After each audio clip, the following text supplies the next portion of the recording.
Okay, so welcome to anybody who's coming along. We'll have to see who joined us. This is the first time I'm trying to stream it live on Facebook and YouTube at the same time, and I think we have a few people watching, so we'll have to keep an eye on that. But we're back to the first time this year. Actually, we've got a group of brewers back for our kind of a roundtable chat. So we have an interesting mix, I think. Starting above me, as I'm looking at it here, we have Gediminas from Kuro Aparatura, or Aparatura in Vilnius, in Lithuania. Then we have André from Brekeriet in Sweden, and we have Daniel from Ophiussa in Portugal. And I know I spelled it wrong. This is right. And so I have my apologies for that. But yeah, this is an interesting mix because I think you've got quite a range of beer styles, really. I think it's fair to say. It's hard to kind of, but there is no one beer style that you all specialize in. Let's put it that way. So maybe what we can do is we can start maybe with you, Gediminas, since I introduced you first. Maybe we could just quickly go around, kind of just say who you are and where the brewery came from, and where it's at now, and then we can get into a chat about the beers and about the beer scenes and things like that. So do you want to, Gediminas, do you want to just give us a little background? Sure. So Kuro Aparatura is about 5 and a little bit years old. We started with a couple of friends, and I was home brewing before. So it was kind of a natural extension, I think it's quite usual in the craft brewing world. And we've been brewing for 5 years in the center of Vilnius in a really nice multicultural building, which used to be a railway employees cultural palace or something like that. I don't know how to translate it. So it's a really small brewery, like a really micro brewery. So we are not brewing that much, but we've developed quite a few recipes over the years, and intend to keep creating new recipes in the future. Right. Am I right that you took the name from the building? Actually, it's not the same building. We often get that question. The name is of an old factory in Vilnius, which is in another part of town. It used to make fuel engine parts, basically, various fuel injection parts and so on.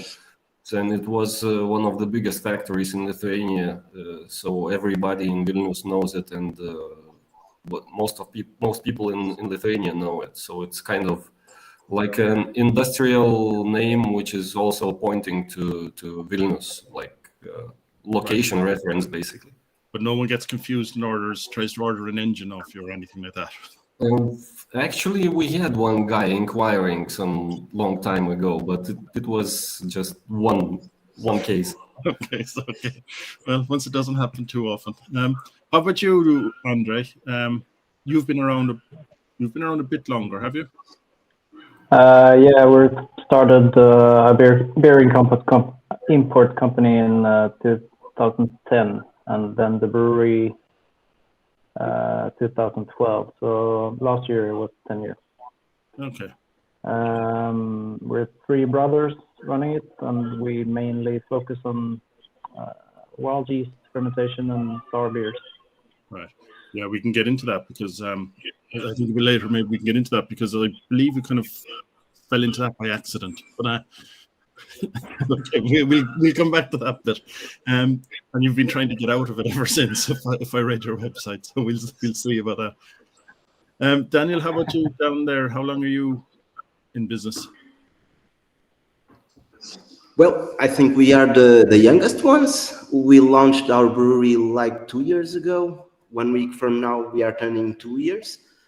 We launched with 3 partners, but I was alone brewing and doing everything for almost a year. And now I then put an internee, and 3 months ago, I employed that guy. So now we are just 2 guys brewing. We have a 6 hectoliter system and some fermenters of 6 and 12 hectoliters. Right. And we are brewing, we are specializing, or at least trying to in New England IPAs, West Coast IPAs, smoothie sours. For that time being, at least, we are opening doors each year. I want to open one particular door in terms of a style. This year, I would love to do some like sour IPAs and specialize a little bit in barrel-aged imperial stouts and something like that. We then have a core range. I think the beers I sent to you guys was a part of our core range. There are 5 beers in our core range. It's a saison, like an Ophiussa saison with New Zealand hops, Mutuek and Nelson Sauvin. Then we have a milk stout. We have a West Coast IPA, a New England Pale Ale, and a smoothie sour, a strawberry smoothie sour. That's the 5 beer core range we brew. And then every month we release like 1 or 2 specialty beers, one-offs. We do like 1,000 liters and move on. Okay. So yeah, that's it. Okay, so you started basically just a week or two before everyone closed down. No. Yep. In the middle.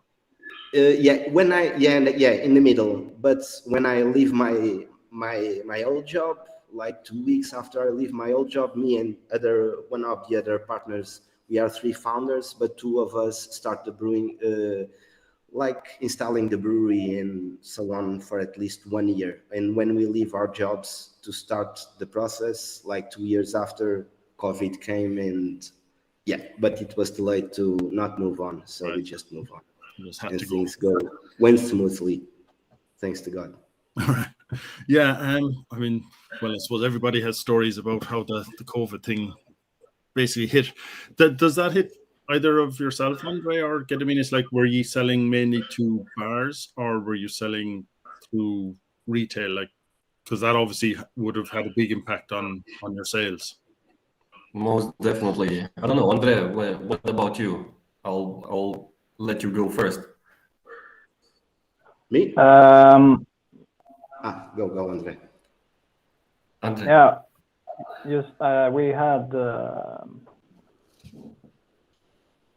quite a lot of beer on export, but that, of course, all overnight it just went down to zero. So we had to focus more on the local market, on Swedish, both retail, but also the alcohol and monopoly retail stores we have in Sweden. Okay. And also focus on session beers, and we started to ferment the vegetables, also like kimchi and other things to be able to sell for people to get access to easier. Okay. Second, someone has a little bit of feedback there somewhere. I'm not sure who. I'm wearing headphones, so I don't. So maybe Gediminas, could you try and just mute yourself there for a second? We'll just see if we can fix this and figure out where it's coming from. Okay, is that better? Nope. How about you, Daniel? Could you mute yourself and we'll see if we can just narrow down where? I think that's it.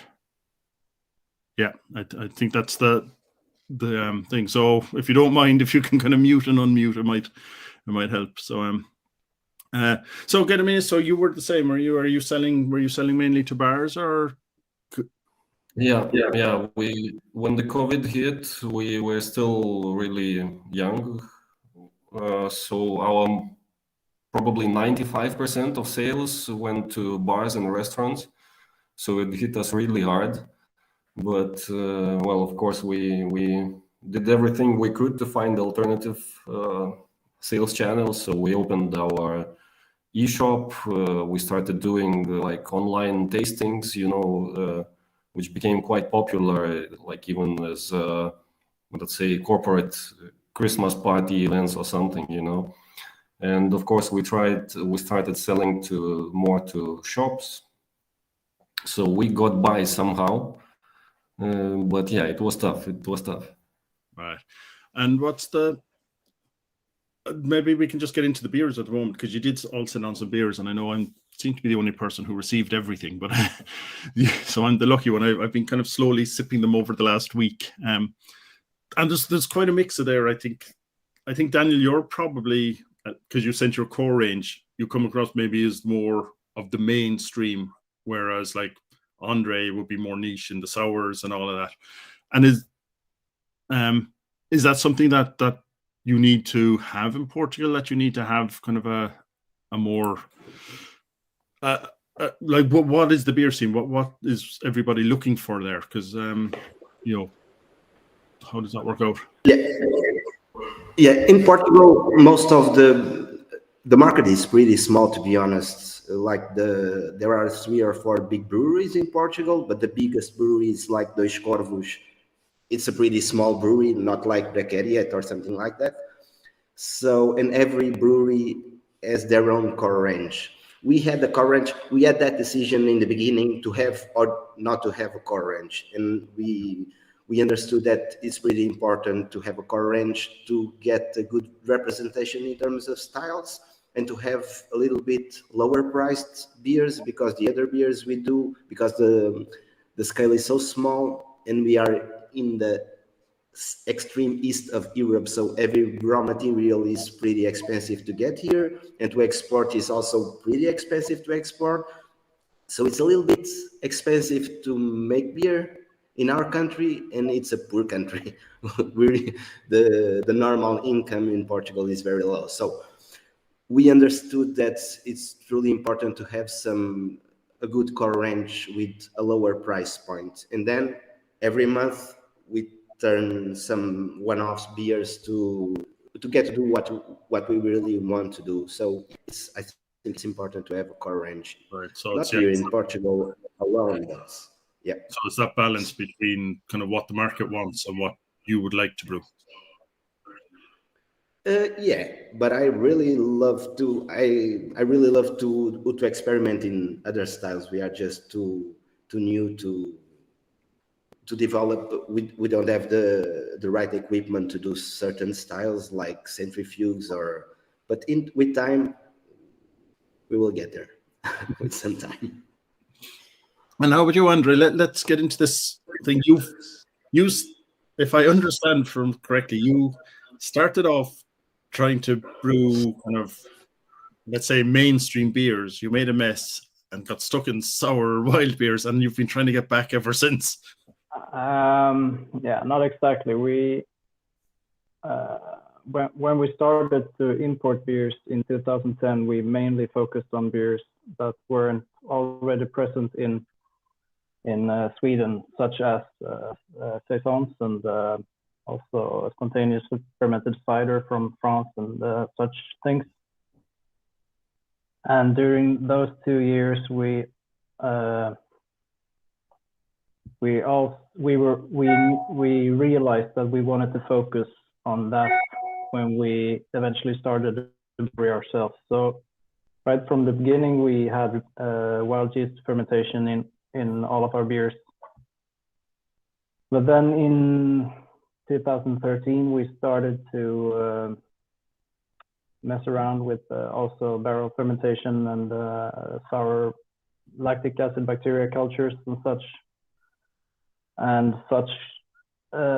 Because we were that small, we couldn't separate things, and we didn't have enough money or equipment to keep everything separated, and eventually even the Brett beers got sour.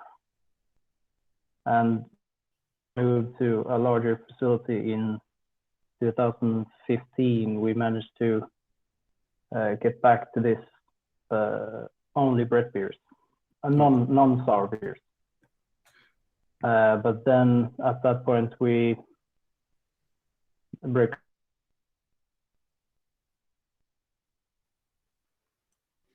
lost you. I think we lost him. Yeah, I think so. Okay, well, let's move on. So wild yeast from the we get him beginning, again. not necessarily sour. Okay, so sorry, we lost you there for a second. So yeah, so how are you? So how are you doing the sour beers? I mean, you're known for it now. That's what you said. Like, people think of you in Sweden, they think of sour beers, and is that? I mean, you're doing sour beers. Is it? It's not spontaneous fermentation. It's and not we have two separate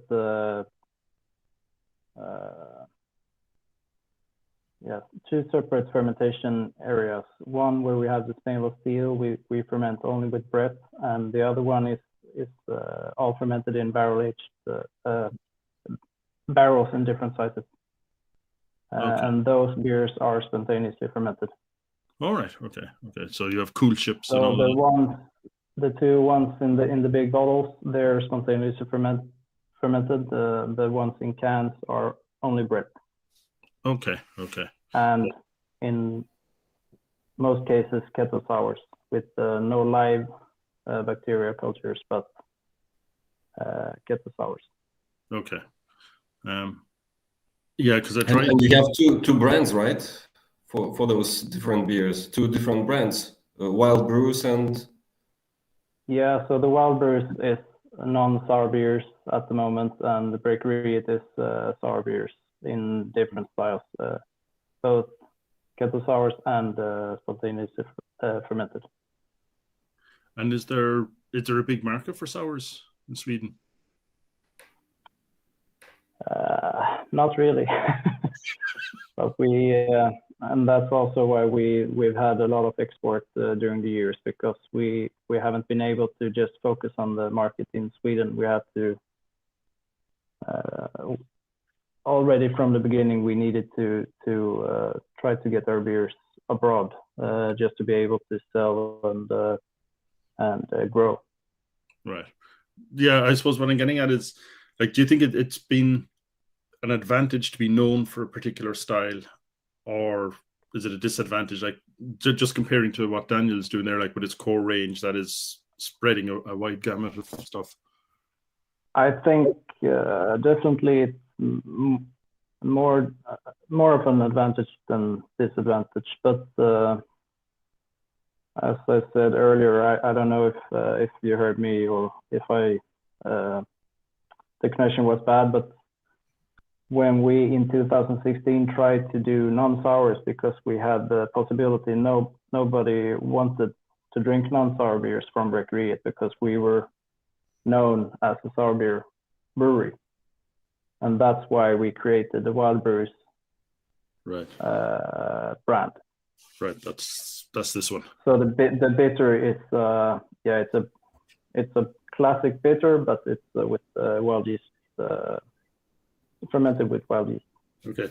And sorry, I'll just stick with you. Sorry, but that wild yeast, is it something that you harvested somewhere and you're now having as a house culture, or where did you get the? It's a Brett B from the beginning, but we have had the same cultures for many years. So it's we just keep it alive in a tank, in a fermentation tank. Okay, so then we. Is it constantly evolving? Yeah. Okay. And we have also we have stored culture in the freezer if something goes bad with the current culture. Okay. And do you just replace that or add to that storage then once in a while, I suppose, with the latest variety? Yeah.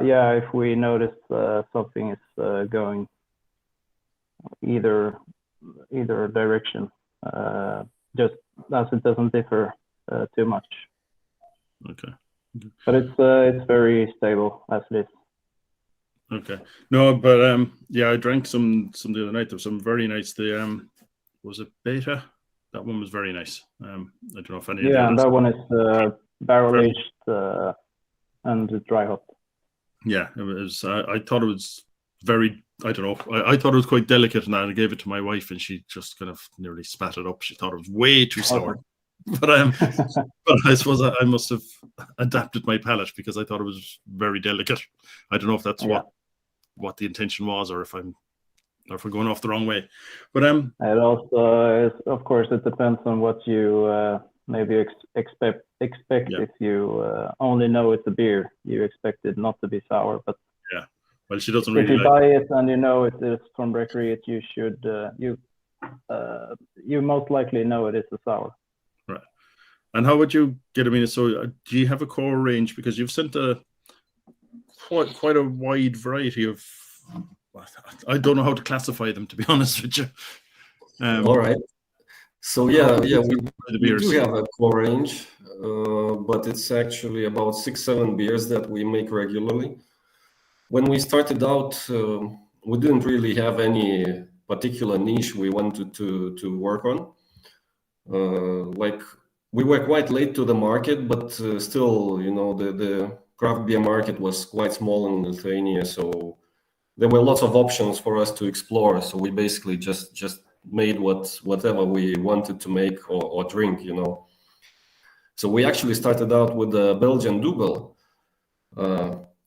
We started out gypsying actually at first, so without any money, without nothing, just this kind of tongue-in-cheek attitude to just give it a shot. And then we developed all the recipes along the way. And the interesting tangent here is sour beers, because we have probably half of our range now is sour beers, actually. I think I've sent some of them to you. They are all kettle sours, because we have a very small brewery, separate areas, and we don't want to risk experimenting with anything more than kettle sours at the moment.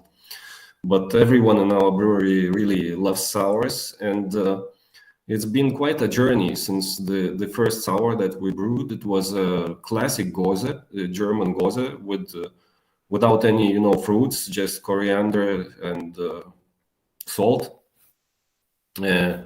We did a classic version just because there was no classic version in Lithuania, and it's probably, to me, it's just it's my favorite version of Gose. It has the complexity that kind of is lost when you add fruit, if you know what I mean.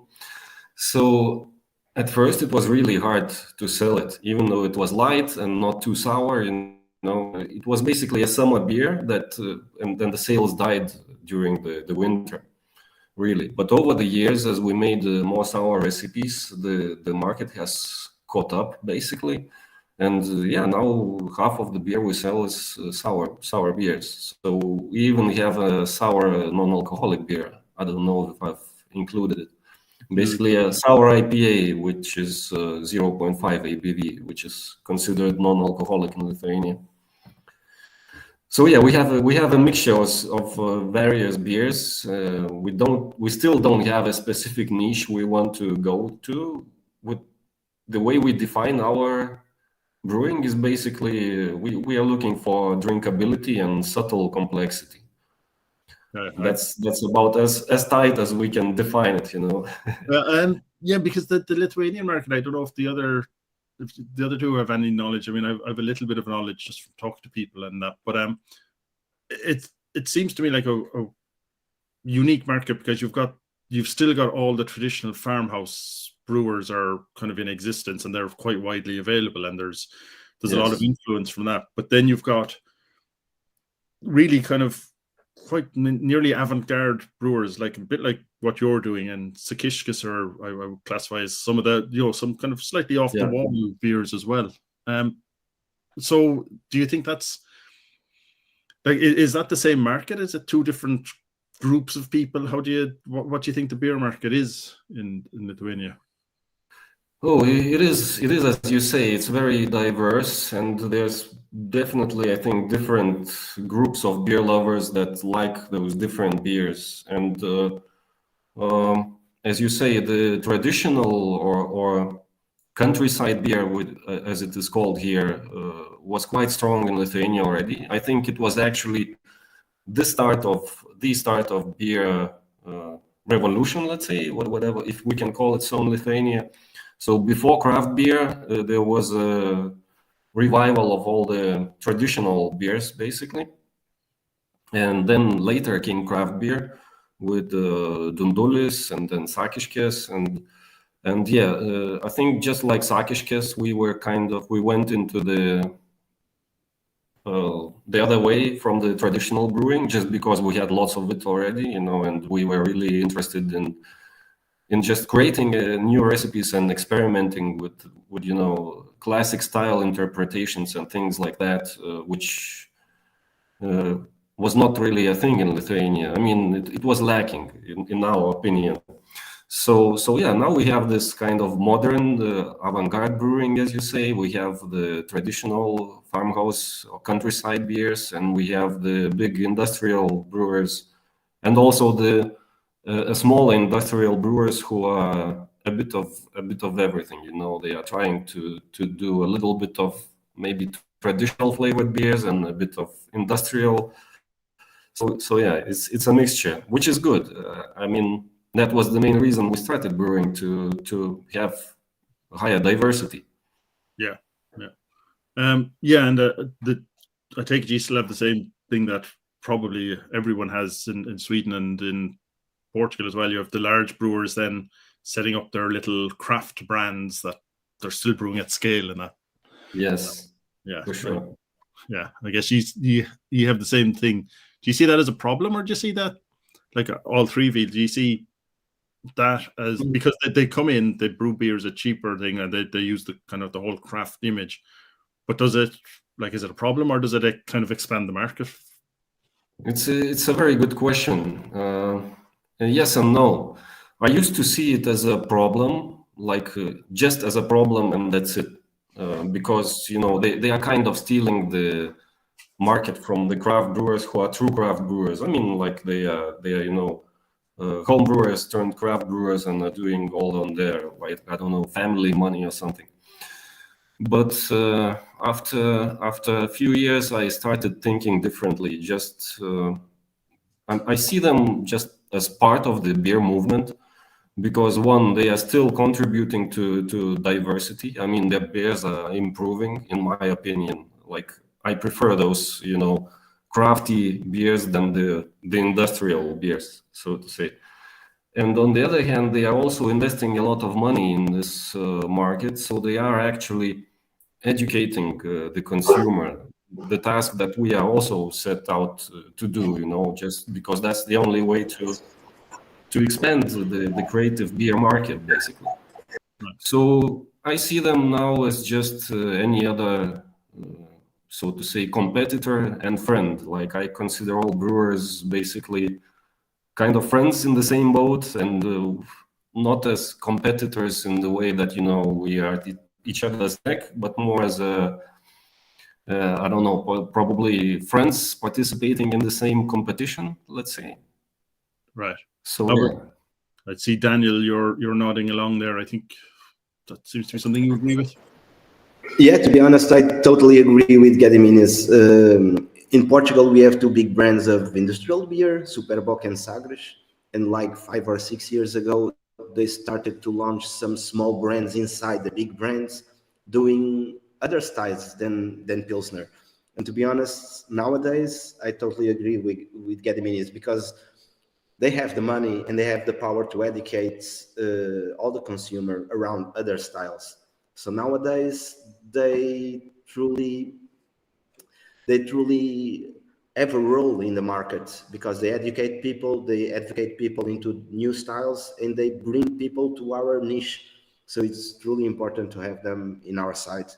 And they, here in Portugal at least, they have an important role. They organize some festivals. But most of all, that's the thing. That's the big thing. They educate people around other styles. They make people understand there is something other than pilsners and industrial lagers. Right. Yeah, So it's very important. André, you're agreeing on that, yeah? Yeah, I agree with the educating part, and but I think because it's a cheaper product, I guess it's hard, or people are maybe not willing, even though they realize that they enjoy a style, that the price differs so much that maybe they are not willing to spend those extra money, even though it's a craft beer instead of the Carlsberg sub brand. So I agree and I disagree. I like it and I don't like it, as you two said as well. Yeah. No, I guess it is a hard one. Like, I mean, yeah, there's people coming in and taking what is still a small market, really, in craft beer. I mean, in Europe, it's still because they're able to produce the same beer much cheaper, of course, and sell it cheaper to the customer. Yeah, I guess if there was a bit more kind of honesty, but they set up a brand that is almost they kind of disown the brand. They just a lot of them set up the brand and they don't highlight any link back to themselves. Whereas at least if they did that, you'd have something that people would know that, look, this is not a completely craft beer, but yeah, they produce it with the label design and other things for people to think it's maybe a craft beer, just to gain market shares. I think, but and that's somehow not totally okay in my book. But yeah, no, it doesn't say specifically which big beer brand it is on the label. Yeah, whereas if it was like a Carlsberg sour beer or something, then it would be different because they'd be introducing the sour. But exactly. Then, yeah. No, yeah. So let's talk. That there was some of the beers. Maybe just mention. I wanted to ask about one that you sent. Gediminas, this one, because I couldn't figure out what was in it. But I nearly drank it in one go during the week. So this is the beer I've mentioned before. This was our very first beer. We call it Caribbean Double. It's basically a Belgian double base, but instead of candy syrup or candy sugar, we use Muscovado sugar and date syrup. So it's quite strong, 7.1 ABV, and we now only brew it in the autumn for the winter season. It's our strongest beer and seasonal at the moment. Okay. We also have it on tap, which I prefer, the tap version. So if you ever get a chance, give it a shot. Okay. And otherwise, how did you like it? I don't know whether I was just thirsty that day, but I drank about half of it in one go. It didn't feel like 7%. I didn't check. Okay. You mentioned that, yeah, it does say that. I didn't realize when I was drinking it. So whether that's a good thing or a bad thing, I don't know. I think it's good. It felt very light. It felt much lighter than 7%, which is yeah, which, like I said, good or bad, I don't know, because maybe you should know when there's that much alcohol. But it was very drinkable, very, very drinkable, I thought. Great. That's our goal. And it brings up the thing. I haven't tried it, but I'm looking forward to it. Yeah, no, it was nice.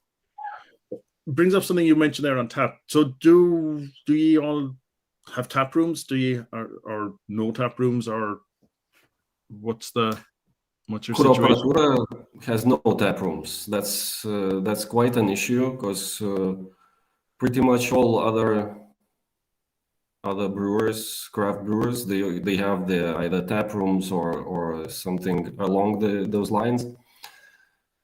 So yeah, we have this in the future plans, but it's more like a long-term plan. We tried to open a bar shop in a kind of food hall on the. It's not really the suburbs, but it's not in the center of the city. But it didn't really work out, so we closed it after about a year. And right now we still just, we still have it in the plans, so to say. And how about you, André? Do you have one? No, not at the moment, but we're looking at new facilities where we will be able to also open a tap room. So hopefully this summer we will have the grand premiere. Okay. And we've always also at the moment we just received a couple of new fermenters where we will be able to produce clean beers, which is very exciting, but also very terrifying. So hopefully we will be able to sell also Pilsners and IPAs at the taproom. Okay, and that'll be ones you're planning to brew yourself? Yeah. Yeah, it's not. So hopefully everything goes as planned. And Daniel, I guess if you're that new, you don't have a tap room either. We had a tap room in the early beginning. As soon as COVID went out, we opened a tap room here in the factory. But the factory is not in the center. We are near Lisbon, like 50 kilometers away, but we are from a city called Setúbal. It's like a small city, and we opened a tap room in the factory. We just opened like Fridays and Saturdays. Okay. But because I was all alone, I spent all my life in here, and to spend also the weekend and not being with my wife and my daughters, it was fucking too much. So I kept it open for almost 1 year, and it's running. It was running decently good, but to be honest, at that time and still until today, we are solding out all our batches, all our products pretty fast. So because the production is pretty small and there is some quite people looking for our product, so it didn't make any sense to sold out the product and to get that effort to be here at the weekend. We definitely lose that personal contact with the clients, but I think it was the best decision to my personal life, to be honest. So nowadays I closed the tap room like in last August. We do have our beers on tap in many bars in Lisbon and Porto, but because we sell them kegs to the resellers, like beer pubs and beer halls and stuff like that, but we don't have a tap room. I am planning to have a tap room in the near future, like 1 or 2 years from now, probably in Lisbon, but it's just a dream. There is not even a plan right now. So it sounds like I think we need to increase a little bit our production to get to a tap room make sense to us, because nowadays, as I said before, we are solding out our product so fast, it doesn't make any sense to make it to have a tap room. Do you think that's you need to be a certain size though? Because I've remember talking to some other people and they felt, like you said, that contact makes a huge difference in building up your brand. Yeah. But do you need you feel you need to be a certain size that before a tap room makes sense?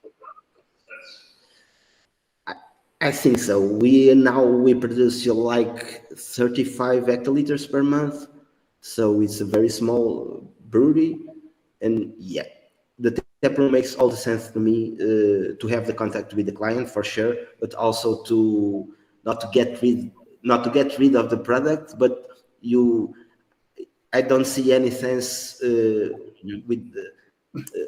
have a tap room that serves like 50% of my products and not having product to sell to my resellers or for export. Or I think that at least that is my priority. Yeah. So what about the two? So like you didn't start off with a tap room. You're now trying to build it. Do you think? I guess where does the tap room fit into this in terms of, you get a higher margin, but if you can sell it outside at a lower margin, are you better off? Where's the? I guess I'm trying to figure out my question here. If you can sell and you have your distribution, then you want to be a brewer. You don't want to be a barman. But if you're having trouble selling, then the tap room does give you that benefit that you can. But you probably need to hire a staff. You need to have a staff for it. You can't do it yourself. Yeah. I think so. And a tap room must be very functional to things make sense. You must have a tap room that really sells and have some food to it, so the margins are a little bit higher to everything make sense. I would love to have a tap room. To be honest, is the part of this business is the part that I do not love, to be honest. The tap room part. I love managing, I love the sales part, I love the brewing part, I love everything in this business. But the tap room part, I don't really love it. So it makes sense to me to have someone by my side to get that part done. Okay. Maybe in the near future with a little bit more, a bigger scale. Yeah. And it's very important to me that the product reach the clients faster as possible in terms of smoothie sours and New England IPAs. This is not beer that you have like sour beers or imperial stouts that there is no problem to aging them a little bit. But with our kind of beer, it's really important to get things done fast. And nowadays, in a small tap room like we had before, like a keg of 20 or 30 liters, it spent like 2 or 3 or 4 weeks to get it sold out. Okay. And it's too much time for me. Yeah. Okay. The So, last glasses you serve, they are not fresh enough. Okay, that's surprising. I hadn't thought about it in terms of, you have to guarantee you have a big enough tap room to get that sold. That's fast, yeah, and fresh. And Gediminas, do you think that's something you're going to face? Well, you're doing a lot of sours, but is your tap room that you're planning, it'll be in the center of Vilnius?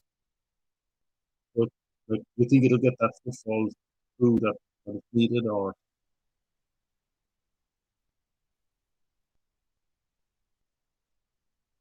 I think you're mute. No, I think you've muted yourself, have you? Yeah, I have muted it. Forgot about it. So yeah, I think we would definitely have all our beers on tap at our tap room. But I really agree with Daniel here that I mean, if you are selling all your beers already to other bars, then it's kind of it doesn't make sense to open a tap room. It's more like a step-by-step thing, you know. You grow capacity, then you open a tap room, it grows the capacity more, then you can add more capacity to grow. So it's a tool we would definitely want to have, especially as you said, you know, contact with your customers, but also as a place, you know, to do, let's say, your presentations, like new beer release events and things like that, and maybe even, you know, have a kind of fan-based beer for like every couple of months or something like that. So there are many interactions that we are interested in having with the customer directly that we don't have right now. So our only contact point is basically festivals, and that's about it. And maybe some of our events that we do. We just had an event like on Wednesday, but we just did a tap takeover at a bar, which is kind of our friends bar, and we did some food along the beach, and it's a great way of spending time with your customers, you know, having some nice food and nice beers there, and maybe a chat here and there. So yeah, I'm definitely looking forward to that. But if you intend to open a tap room, then you need to have a business plan for it, and you know, you will not really get a higher margin there because you have to sustain the tap room itself, you know, so the location, the premises, the staff, and everything. So I see it more as just an additional channel where you can actually communicate with your customer directly, and which well, adds to your sales, but not in the way that adds to your margins. Right. Yeah, because I'm sorry to harp on about this, because it surprised me a little bit, because I keep, like in Ireland, brewers have a hugely hard time to get a tap room. That you just cannot get a license. And I just keep hearing people complain, you know, that we need to be able to get a license for a tap room. It's kind of the make or break point of the brewery. So I think this is the first time I've heard people kind of highlight the negatives of a tap room.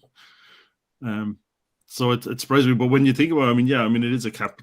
Well, I suppose it depends on the size of your brewery. Again, we're back to that. Like it's capital intensive in terms of if you have a small brewery, but if you have a reasonable sized brewery, the extra capital is probably not that high, and you have that way of getting some margin. Would that be kind of summing it up? Things I think so.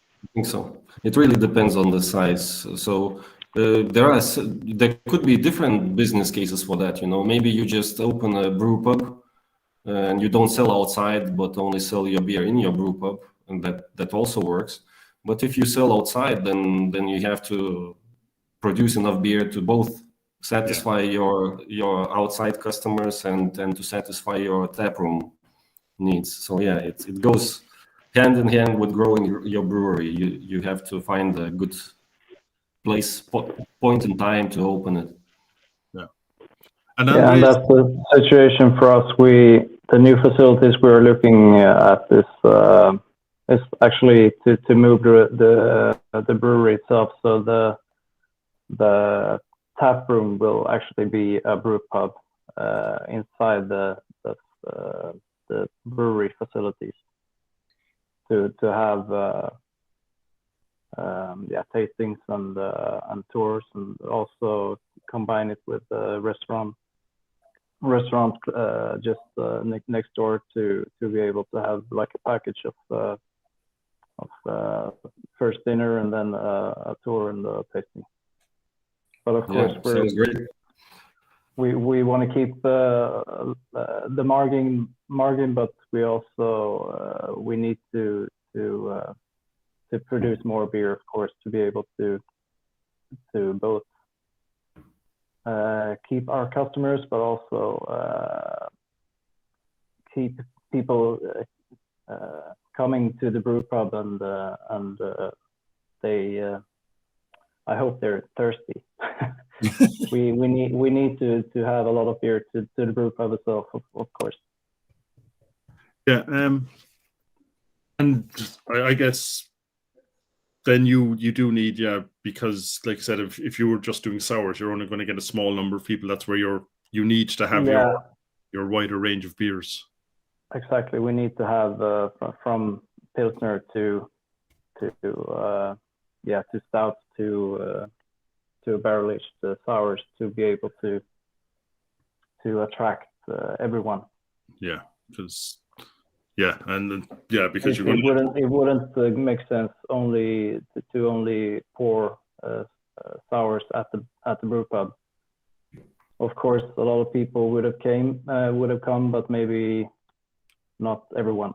Yeah, and even the people who were big fans of yours, then they couldn't bring their friends because their friends maybe. So you have to have a good core wine. Yeah. So that makes sense. Yeah. So I mean, the scenes in each country, I think it's reasonably similar. So the beer scenes seem to be very vibrant in each of the countries there. They're relatively new. Well, maybe more established in Sweden than in Portugal or Lithuania, but still vibrant. To be honest, in Portugal, we are a wine country. We are not a beer country at all.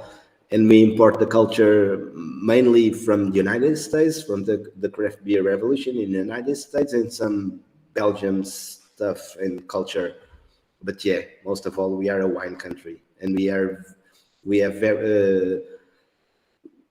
have plenty of clients to advocate and to educate, because most of all we consume and we love wine, not beer. Yeah, I've heard that's kind of a good thing, because if you don't have to convert into new styles of beer all the time. Just once you convert someone from wine or at least to try it. I mean, you don't have to replace wine, but once you get them to try it, at least they're willing to open up. Like, you just have that one thing to change. But I think I don't understand the question. I don't know. I was just kind of commenting there that, like, in some cases, converting people from, say, to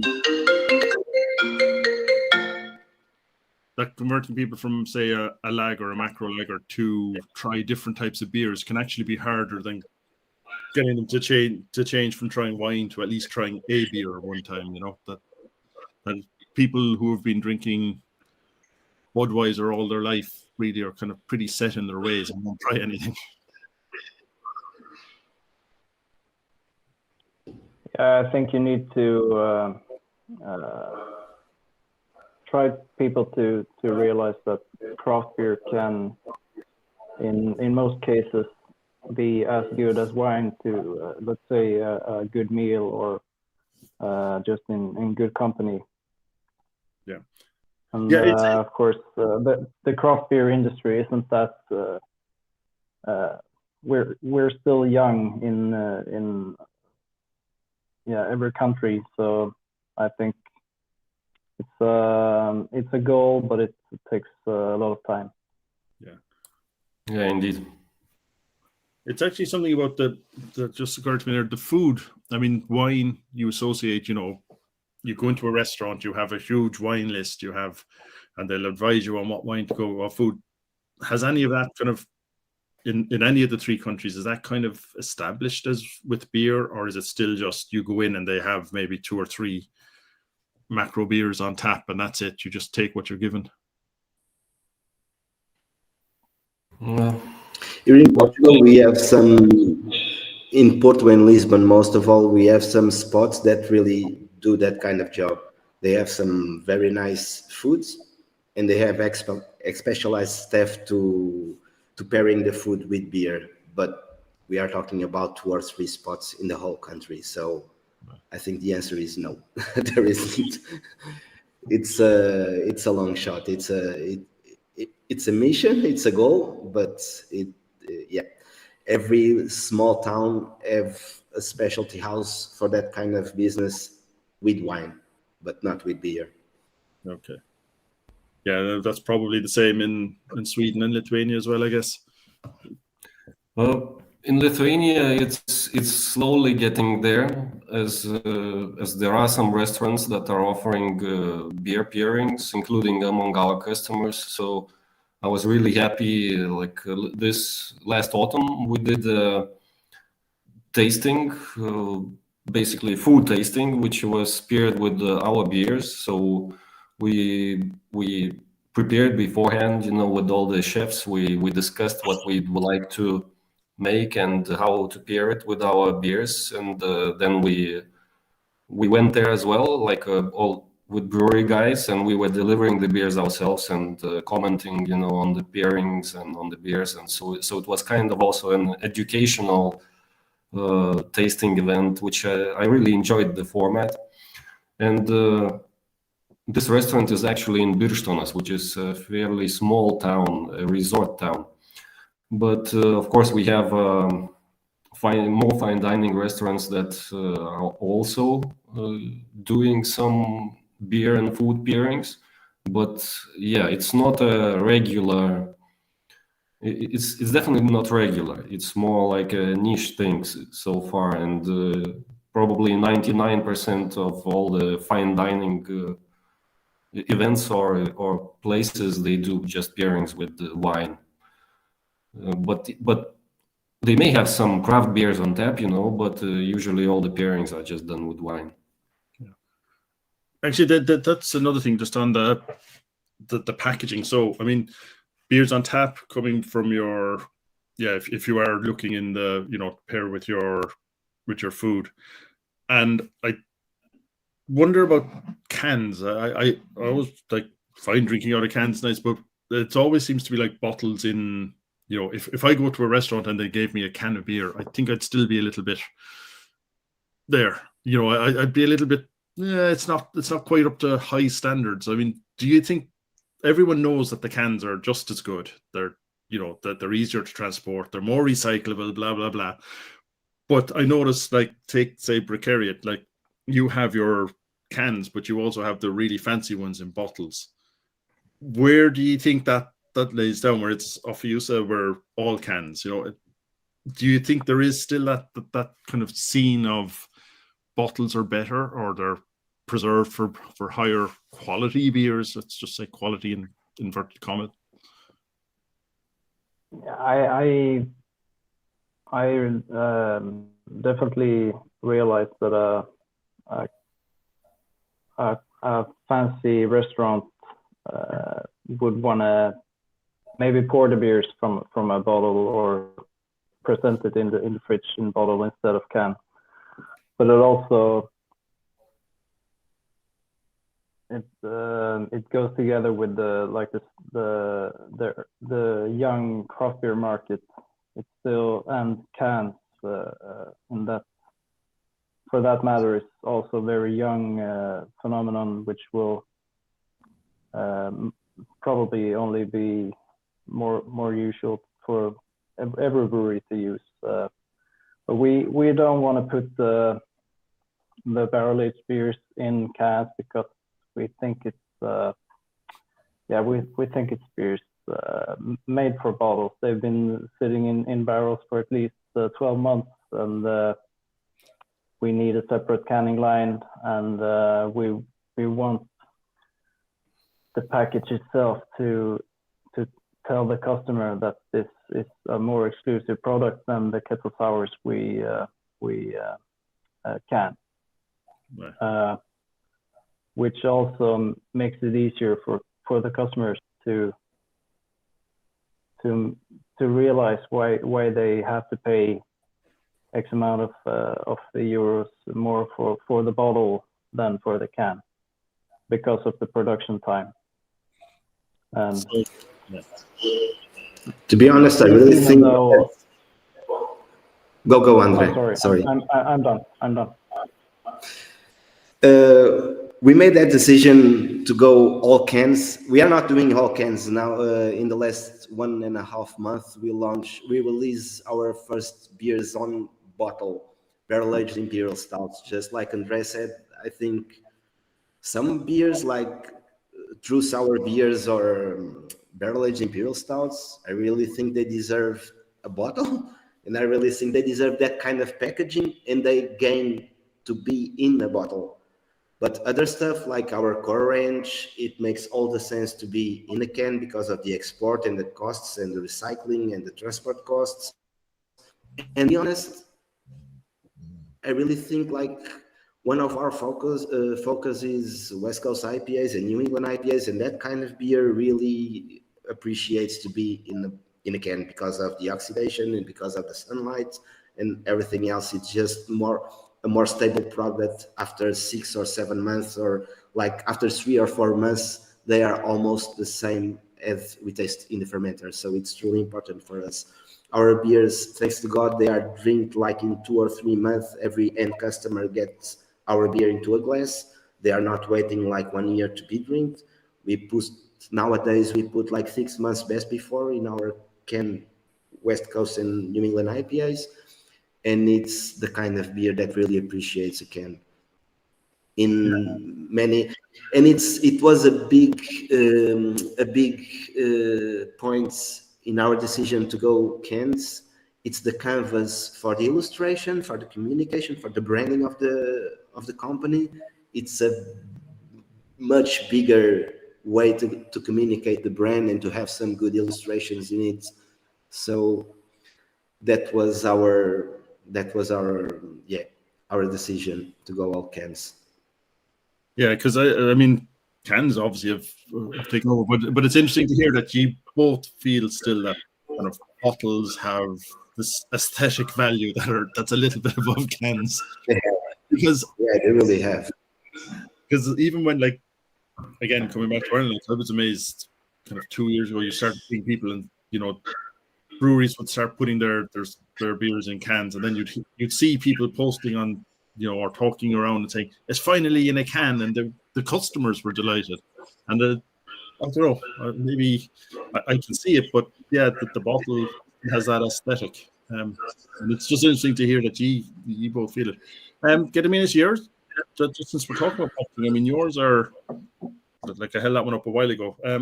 You've got stubby bottles. Yes. Was that availability or was it choice? It was choice, yeah. We just wanted a cool looking bottle, so we liked this one and we started out with it. And yeah, it's the cans thing. It's a problem for us because we started pouring some of our beers into cans, like the very core range, the 4 core beers.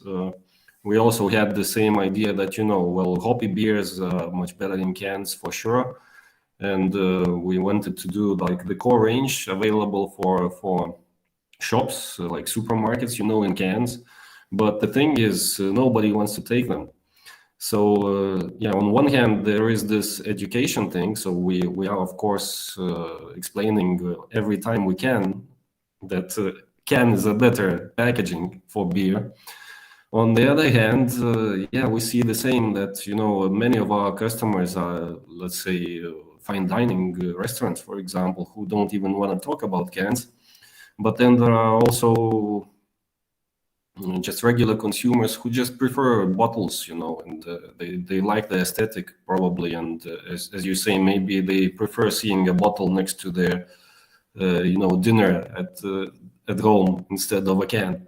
So it is a mixed bag. We are still not sure if we want to continue with the cans. Like last week we had a meeting talking about this, and it seems that either we have to go like to switch totally to cans so that we don't give another option to the customers, or we will try to have both maybe, but then we'll probably have to make cans significantly cheaper and find ways to sell them basically. So Lithuania is still But very there's much... definitely the cans in Lithuania is still a very kind of, I don't want to say frowned upon, but pretty much 90% of people still think that bottle is a better packaging for beer, even though it's vice versa. Yeah, I can see that's problem. But like I said, that was the case I would have said in Ireland 2-3 years ago, and then it suddenly switched on what appeared to me like overnight, and suddenly everybody can. So maybe it'll have there. The only other country I can think of where where bottles are still the main thing is like where I am. It's Belgium, that they refuse to handle cans at all. Here in Portugal until like 2 years ago, bottle, it was just like Gediminas was saying, bottles was the main. Even the bigger brands like Dois Corvos and Musa and Letra, they were all doing bottles. No one want to switch to cans. We were the first ones to do cans since day one.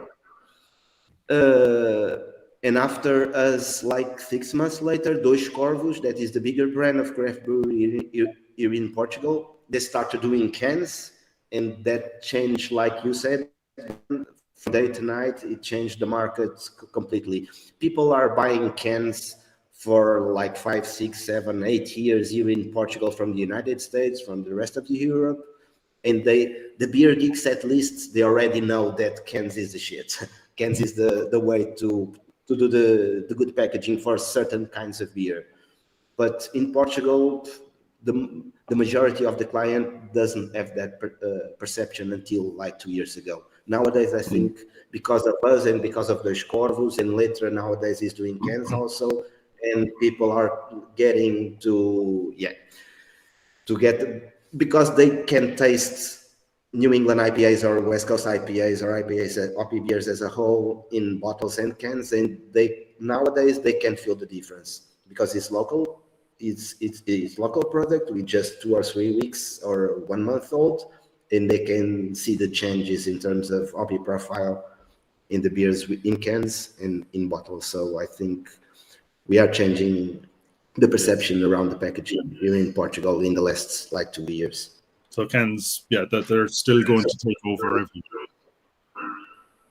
I hope just for certain kind of beers, because I will not buy a barrel-aged stout in can, like André is saying, or a true sour in can. It blows my mind. I can do it. I need a bottle for that kind of beer. I really need a bottle. Well, if the brewers are saying it, then there's no hope for the rest of us, is there? Yeah, indeed. So, guys, so I suppose that brings us from where where do you think that the brewing scene is going in each of the countries? Or like, brewing scene started, like I said, probably the hoppy West Coast things. It seems to me to be kind of getting more back to kind of traditional and maybe more uncontrolled stuff like sours, like spontaneous, like saisons, things like that. Do you think that's the way? And barrel age seems to be a really big thing. Do you think that's the way it's going, or is it splitting into kind of pastry stouts and barrel aged stouts, or where do you think the market is going? It's probably very different in all the three countries. Well, maybe not very different, but still different, because we are at different stages of development, and we have different, let's say, food and drink cultures, as well as Daniel said, in Portugal, it's a very wine country. But in Lithuania, it's kind of it's all over the place. Yeah, we had this traditional farmhouse beers, and then we have these modern beers. So what I'd like to see is people going away a little bit from the recent trends of pastry stouts and I don't know, lactose infused IPAs and things like that, and more towards subtler styles. But we'll see how it goes. Actually, we didn't have that much of this, pastry stout trend in Lithuania, so I cannot complain. I don't want to say it's a bad beer. It's not my favorite, but as I said, I like diversity, so it's great that there are beers like that, over the top beers. But we personally prefer something along more classic simplicity, complexity, and things like that.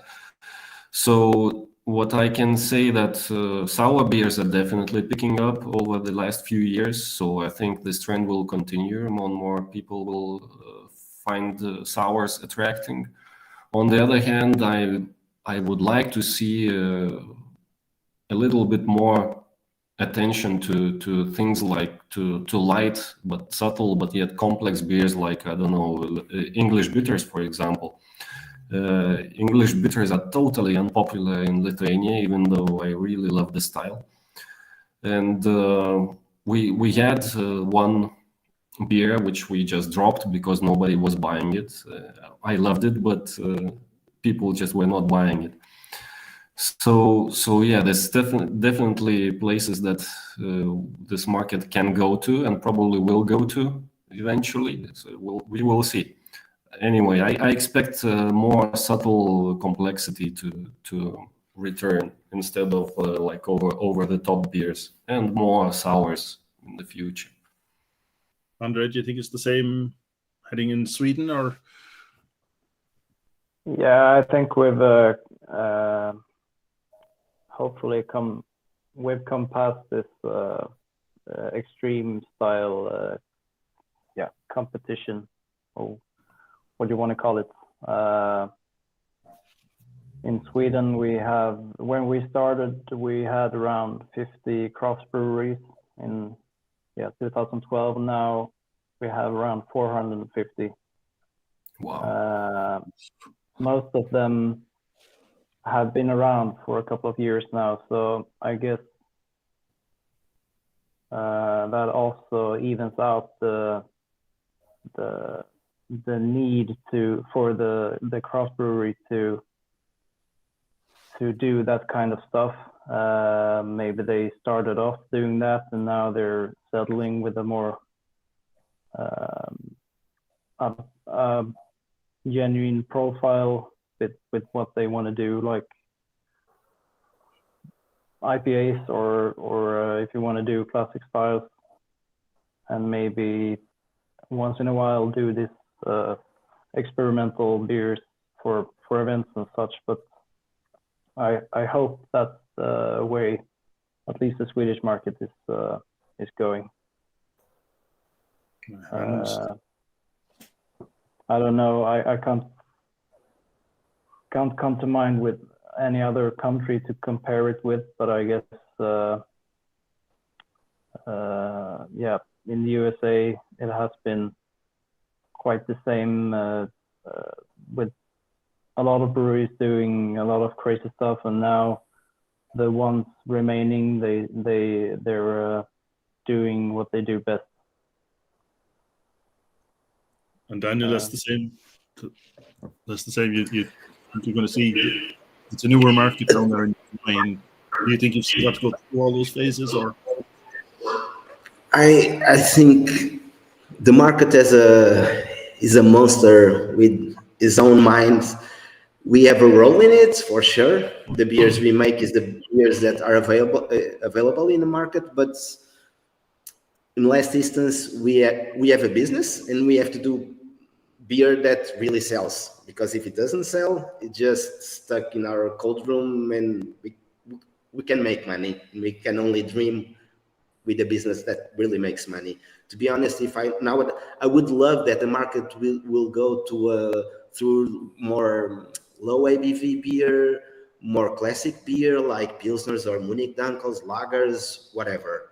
But to be honest, here in Portugal, I feel I've just born yesterday. I have like 2 years experience, so my words don't give a shit. But I really think here in Portugal, we are truly immersed in the American craft beer cultures, and I think that the products that really sells quickly, fast, and have a really good feedback from the customer are like in your face products, like big pastry stouts and smoothie sours with 50% fruit, and that kind of stuff is the beers that really sells like in 2 weeks, 2,000 cans just slipped away. It's the beers that really make an impact here in as a one-off. I don't think if I had a big pastry stout or a ridiculous pastry smoothie sour in my core range and try to sell it over and over again, probably it will not work. I have a smoothie sour and it's a big bestseller in our core range, and it works smoothly in Portugal. But yeah, that's my honest opinion about our market. Our market likes like in your face beers and flavors, and yeah, high alcohol beer with in your face flavors. That's my point of view. Okay. And I love to drink also that kind of beer once, like sip it, and once in a while I love to drink that kind of beer, and I understand the market and why people love that kind of beer. But Oh yeah, yeah, definitely. I would this year, to be honest, in this year I will make an effort to brew some very well made low ABV lagers to see what is the reaction of the market, because yeah, and sour beer is the same. We have like Dois Corvos as a big barrel age program, big for our country barrel age program. They are brewing truly wonderful Brettanomyces sours, but I don't think it doesn't get the respect they deserve in our market. To be honest, they are really good beers, like high hand, top notch at European level or worldwide level, but people just don't buy them and don't rate it well and don't understand that kind of beers.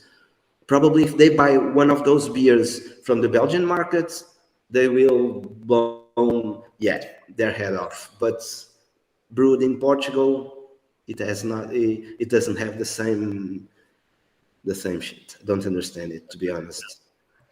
Yeah, the market has to go through all those waves. So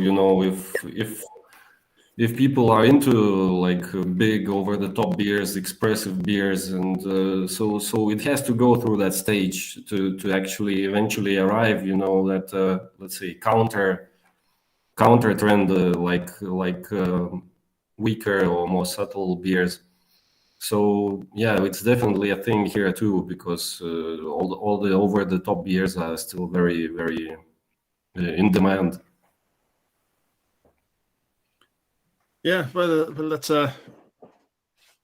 that's an interesting note. I think we probably have to let you go pretty soon, so I won't hold you. But it's an interesting to kind of see where the markets are, because like I said, I just talked to brewers and stuff. It does seem to be heading more towards the more delicate, like you said, maybe lower ABV, more delicate, more subtle beers. And actually, we have a comment here from Diaz. I just put up, so he's agreeing with you. Diaz was on. Daniel was on before. He's it said they want the hype beers. Diaz, he's in Belgium, and he said it's the same thing. It's the hype beers that. And I guess you see that, like, there is that need. Like, do you feel that need to produce a new beer every month or every week that you have to hype out? I do, to be honest. Yeah, I have the need. In the last year, we had like 3 months or 4 months, I don't remember, without releasing any new over-the-top stuff, and financially speaking, it was just a disgraceful. So we really need we really have the need to keep launching new beers, over-the-top beers, or it's very important for us to get the social medias running, to get the people talking about us, to getting the bars to want our beers. So it's really important not to focus only in a core range of 5 beers and to keep always releasing new stuff. Yeah. Yes, I mean, we've mentioned Totally. it. Mentioned it before. Like, it's the untapped sort of influence as well, where you have to. People want to just tick off the next beer and new beers. Yeah. Take your beer once. I was now thinking, even in Portugal, I really felt like 6 or 7 years ago, like maybe 10 probably. Like IPAs was just bitter, like over the top bitterness, and over the time, like with 1 or 2 or 3 years, people start to emphasize and to appreciate the balance and not the bitter, just balanced. The same with sour beers. In the beginning here in Portugal, people just wanted like extremely sour, over the top sour beers. And nowadays, they just want a little bit of everything. They just want balance. And I really think with the things I have said before, over time, people now are just amazed with over-the-top beers, with pastry stouts and heavily fruited kettle sours. But I think over time, we'd give them 1 or 2 years, and they will just want balance. Balance always win. At least I hope. Yeah, so it's like a pendulum. It overshoots and then eventually settles down. That's the cliche.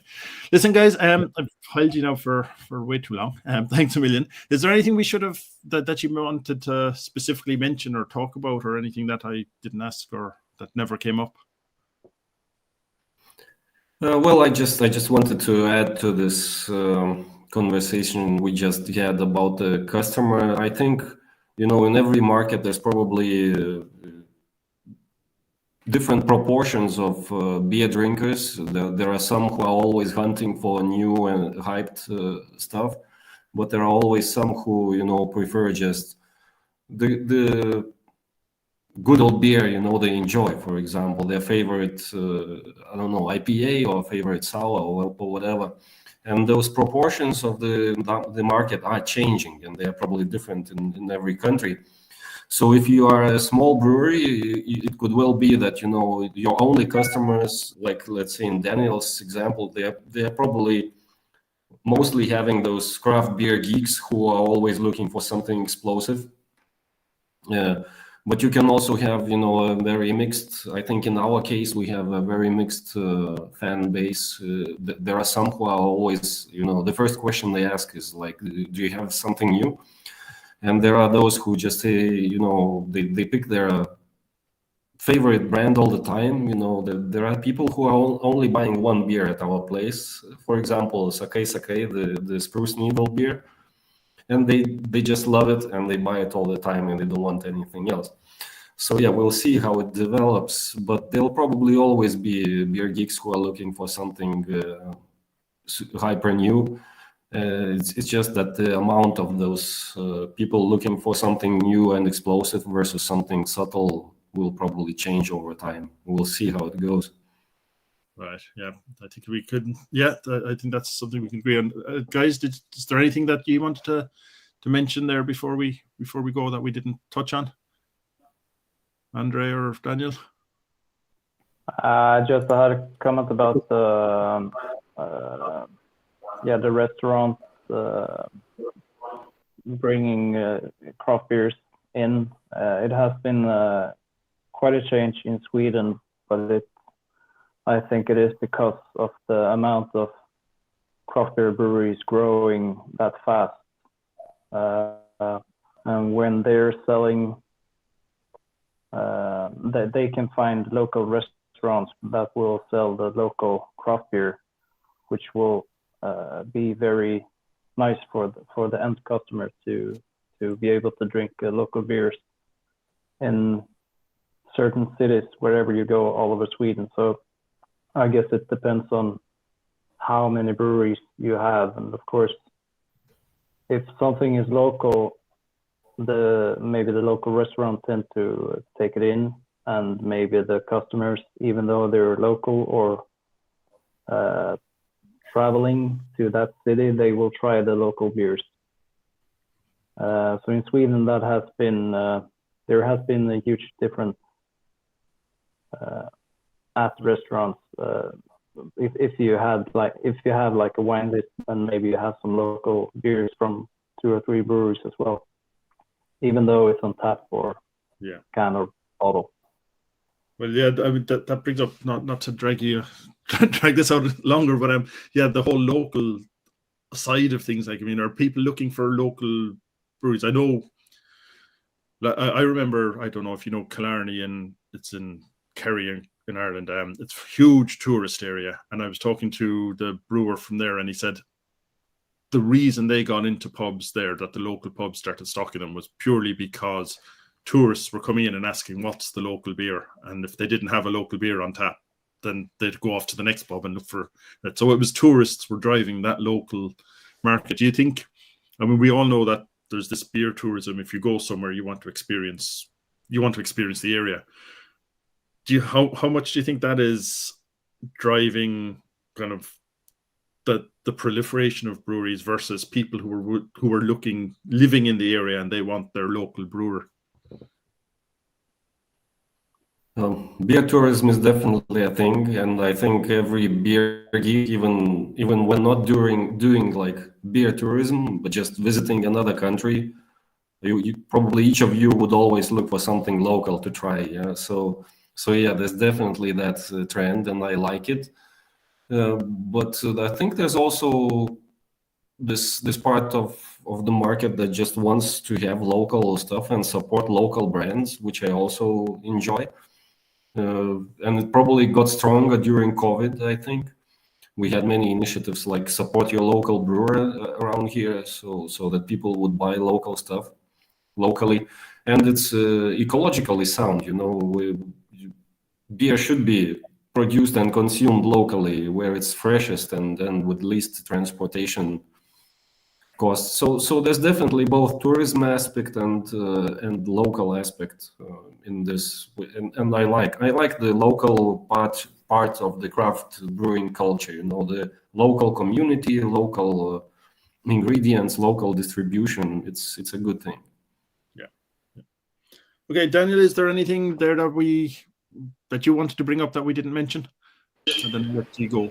Nothing to no. Just want to thank you guys, to meet you all, André and Gediminas, and you, Brian, and to be a part of this conversation was truly an honor. Yeah. Okay. Yeah, well, great chat. Thank you. Nice meeting you guys. Well, hopefully you can kind of get together. Thank you. Yeah, hopefully you can get together. I mean, you're all doing pretty interesting stuff. I think I can say there's just some really interesting beers in there. So if anybody gets to Portugal or Sweden or Lithuania, you have to check them out. Hopefully they'll have tap rooms at some in the not too distant future. If not, search out the local bars and stuff and check them out. It's definitely all worth having. So guys, I think I'll leave it at that. Thank you a million for taking part. It was believe it or not, it's nearly an hour and a half, so that's why I need to let you go, because it's been very generous with your time. I'll just play out this video again and say, just say thank you very much to Gediminas, André, and Daniel. And hopefully we'll be back again with some more chat at some stage in the not too distant future. Thanks a million.